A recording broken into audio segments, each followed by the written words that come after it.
heir to the tea charter of Castellane, had never much liked the ocean. It was the source of his wealth, of course.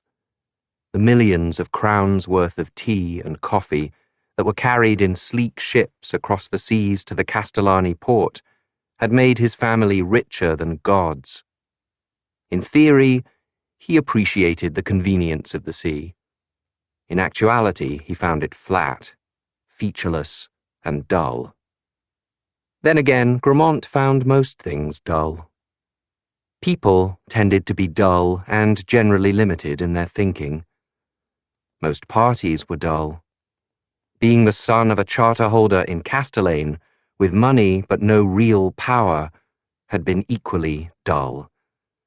And when he'd tried to make life more interesting, he'd been exiled, sent off by his parents to oversee the tea business in foreign climes. That had been exceedingly dull. Now, however, things were starting to get interesting. With his father dead, he had inherited the tea charter and been recalled to Castellane, his exile ended. He'd booked passage on the next ship leaving Taprobana harbour, one of Laurent Aiden's galleons, which at the moment was carrying a shipment of teakwood to Castellane. The ship had 6 tiny passenger cabins up near the stern, though the captain's vast quarters hogged all the windows. Grammont's room was little better than a closet, with a berth built into the wall and a table bolted to the floor to prevent it from sliding when the ship rolled. Dull, dull, dull. Grammont paced the floor of his cabin fretfully. There was nothing to do on the bloody boat, and his anxiety was building. When he got like this, he often had to do something to make himself feel better. It was a need, like other men felt for food or water. Alas, Laurent Aiden ran a tight ship and had little patience for Artal's preferences. A young stowaway had been discovered last week after they'd left the port in Favard, but at least Artal had been able to have a little fun with her before Laurent found out about it and had the girl removed from Artal's quarters post-haste.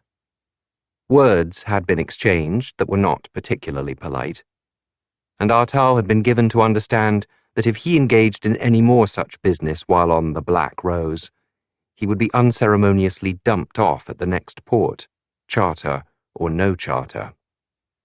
He did not know what had happened to the girl, and did not care. She had gotten blood on his favourite jacket, which had annoyed him, though not as much as being trapped in this cabin was annoying him now. Laurent had told him not to wander the ship, but fuck Laurent. Grammont yanked open the door of his cabin and made his way out into the narrow passage that ran the length of the ship. He plucked a glass wind lamp from a nail on the wall. Best if he strode purposefully, he thought, making his way across the ship toward the stairs that led up to the weather deck. A purposeful stride tricked people into thinking you were on important business. He passed the ship's galley, where the cook was asleep in a chair, a wooden bucket of half-peeled potatoes at his feet. Thank the gods they only had a few days left at sea. Grammont was vilely sick of salt beef, boiled potatoes, and suet. Up on the weather deck, the air was clear.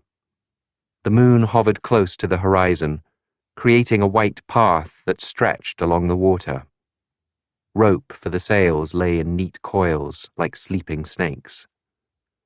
Some might have admired the view, the stars picked out across the sky as bright as nail-heads, the water like hammered glass. Grammont merely glared at it all. The sea was a barrier between him and Castellane, between him and reclaiming all he had lost in exile. The creak of a board underfoot alerted him to the fact that he was not alone. He turned, and for a moment saw nothing. Then she appeared. Shadow evolving out of shadow. The first time he had seen her do this, he'd nearly fallen over with shock. He was more used to her brand of magic now. She wore her assassin's gear.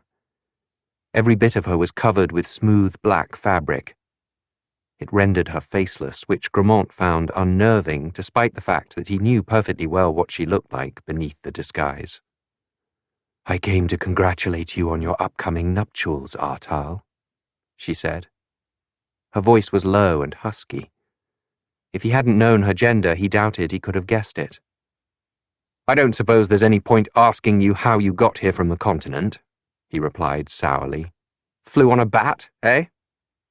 She chuckled. "You are amusingly bitter for a man about to make a very advantageous marriage." He snorted. "You know I had my sights set higher than Antonetta Alain." "I know your sights were set as high as Angelica of Kutani. But her family would never have accepted you. She is royalty, and royal blood demands royal blood to match with." "I suppose you would know." She scoffed and sprang lightly to the railing of the ship. She balanced there easily, though the thought of the long drop to the water made Grammont queasy. "Don't be sour, Grammont. I do hope you are not having second thoughts about our arrangement." Grammont felt a slight chill run up his spine. He knew she held magic, though he had grown up believing that all but small magics had died with the sundering. The first time she had proved this wrong had shocked him. He still bore the scar upon the back of his hand, a glossy patch of burned skin that resembled a starfish. Even now he feared her, though the fact that she knew it galled him. "I have not," he said, "had second thoughts." "Good." She gazed down at him, eyeless and faceless, a dark shadow against the vast blue of the night sky and the sea. "I hope you are made of stronger stuff than your father was. He gave us assurances of his loyalty too, but planned to betray us in the end." "He was always weak," Grammont muttered. His father had never lifted a finger to save him from exile, and Grammont had never forgotten or forgiven it. His mother was just as weak, but one expected less from a woman, and at least she adored him blindly. "You do not need to remind me that if certain strings had not been pulled, I would not be returning so soon from exile. I am well aware where my loyalty lies." "Glad to hear it," she said. "For a new opportunity has presented itself. A chance for you to show your cleverness. Your dear lady-wife-to-be, Antonetta of the Silk Charter, has certain information, it appears. There is someone else we need on our side, and she knows how to find him." "Antonetta? Really? I hadn't thought she carried any information in that empty head of hers." "Even a mouse can come upon a precious crumb. Regardless, once you are married, I grant you entire permission to get the truth out of her, using any means you might prefer." "Really? Any means?" Grammont smirked. "I will not let you down, my lady." "Try not to get too carried away, Artal. For now, Liorada Alain is more afraid of us than she is of House Aurelian. But if that calculus changes, it could spell trouble for all our plans. Your marriage to Antonetta is one more lever we can utilize to threaten dear Liorada. So keep the girl alive, won't you? As a favor to me." "Of course," said Grammont. "Far more fun to keep her alive anyway. My very own amusing toy. We'll see what she's like when her silk is torn." The dark figure chuckled. "How nice to see you happy, Artal. But remember, there are many on the hill who would like to see us fail. Many still loyal to House Aurelian. Do not forget to wear your amulet. It is more powerful than you think." "Indeed." Artal lifted his hand to touch the pendant she had given him in Taprobana before he'd ever set foot on this ship.